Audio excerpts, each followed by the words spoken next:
Zechariah 12. The burden of the word of the Lord for Israel, saith the Lord, which stretcheth forth the heavens, and layeth the foundation of the earth, and formeth the spirit of man within him. Behold, I will make Jerusalem a cup of trembling unto all the people round about, when they shall be in the siege both against Judah and against Jerusalem. And in that day will I make Jerusalem a burdensome stone for all people, all that burden themselves with it shall be cut in pieces, though all the people of the earth be gathered together against it. In that day, saith the Lord, I will smite every horse with astonishment, and his rider with madness, and I will open mine eyes upon the house of Judah, and will smite every horse of the people with blindness. And the governors of Judah shall say in their heart, the inhabitants of Jerusalem shall be my strength and the Lord of hosts their God.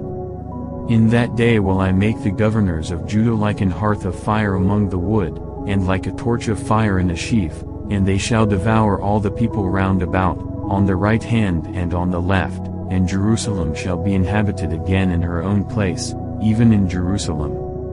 The Lord also shall save the tents of Judah first, that the glory of the house of David and the glory of the inhabitants of Jerusalem do not magnify themselves against Judah.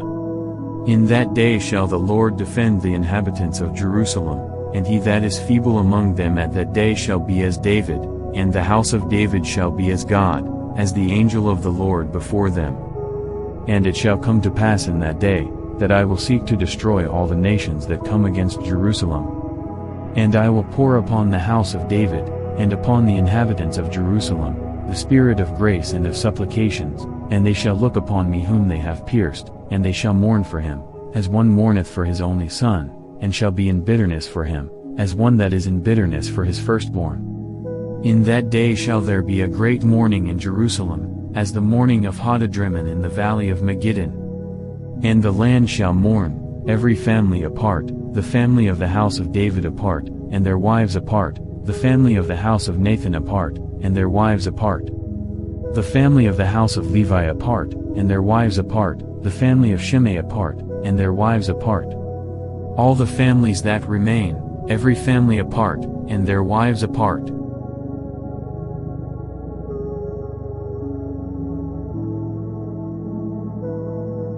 Zechariah 13. In that day there shall be a fountain opened to the house of David and to the inhabitants of Jerusalem for sin and for uncleanness. And it shall come to pass in that day, saith the Lord of hosts, that I will cut off the names of the idols out of the land, and they shall no more be remembered, and also I will cause the prophets and the unclean spirit to pass out of the land. And it shall come to pass, that when any shall yet prophesy, then his father and his mother that begat him shall say unto him, Thou shalt not live, for thou speakest lies in the name of the Lord, and his father and his mother that begat him shall thrust him through when he prophesieth. And it shall come to pass in that day, that the prophets shall be ashamed every one of his vision, when he hath prophesied, neither shall they wear a rough garment to deceive.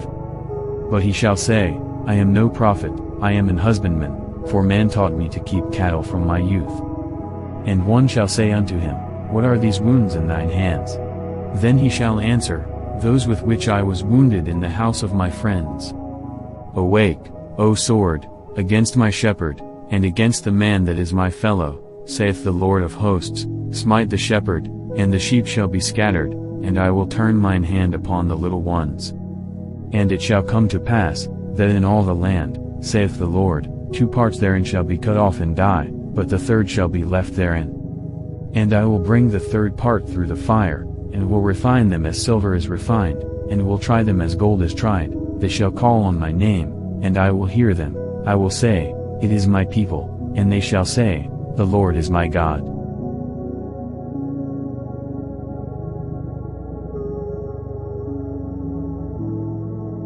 Zechariah 14. Behold, the day of the Lord cometh, and thy spoil shall be divided in the midst of thee. For I will gather all nations against Jerusalem to battle, and the city shall be taken, and the houses rifled, and the women ravished, and half of the city shall go forth into captivity, and the residue of the people shall not be cut off from the city. Then shall the Lord go forth, and fight against those nations, as when he fought in the day of battle. And his feet shall stand in that day upon the Mount of Olives, which is before Jerusalem on the east, and the Mount of Olives shall cleave in the midst thereof toward the east and toward the west, and there shall be a very great valley, and half of the mountain shall remove toward the north, and half of it toward the south. And ye shall flee to the valley of the mountains, for the valley of the mountains shall reach unto Azael, yea, ye shall flee, like as you fled from before the earthquake in the days of Uzziah king of Judah, and the Lord my God shall come, and all the saints with thee. And it shall come to pass in that day, that the light shall not be clear, nor dark. But it shall be one day which shall be known to the Lord, not day, nor night, but it shall come to pass, that at evening time it shall be light.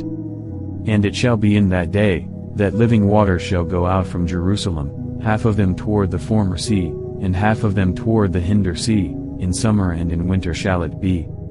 And the Lord shall be king over all the earth, in that day shall there be one Lord, and his name one. All the land shall be turned as a plain from Geba to Rimmon south of Jerusalem, and it shall be lifted up, and inhabited in her place, from Benjamin's gate unto the place of the first gate, unto the corner gate, and from the tower of Hananel unto the king's winepresses.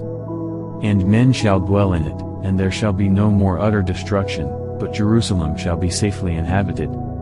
And this shall be the plague wherewith the Lord will smite all the people that have fought against Jerusalem, their flesh shall consume away while they stand upon their feet, and their eyes shall consume away in their holes, and their tongue shall consume away in their mouth. And it shall come to pass in that day, that a great tumult from the Lord shall be among them, and they shall lay hold every one on the hand of his neighbor, and his hand shall rise up against the hand of his neighbor. And Judah also shall fight at Jerusalem, and the wealth of all the heathen round about shall be gathered together, gold, and silver, and apparel, in great abundance. And so shall be the plague of the horse, of the mule, of the camel, and of the ass, and of all the beasts that shall be in these tents, as this plague. And it shall come to pass, that every one that is left of all the nations which came against Jerusalem shall even go up from year to year to worship the King, the Lord of hosts, and to keep the Feast of Tabernacles. And it shall be, that whoso will not come up of all the families of the earth unto Jerusalem to worship the King, the Lord of hosts, even upon them shall be no rain. And if the family of Egypt go not up, and come not, that have no rain, there shall be the plague, wherewith the Lord will smite the heathen that come not up to keep the Feast of Tabernacles. This shall be the punishment of Egypt, and the punishment of all nations that come not up to keep the Feast of Tabernacles. In that day shall there be upon the bells of the horses, holiness unto the Lord, and the pots in the Lord's house shall be like the bowls before the altar. Yea, every pot in Jerusalem and in Judah shall be holiness unto the Lord of hosts, and all they that sacrifice shall come and take of them, and seethe therein, and in that day there shall be no more the Canaanite in the house of the Lord of hosts,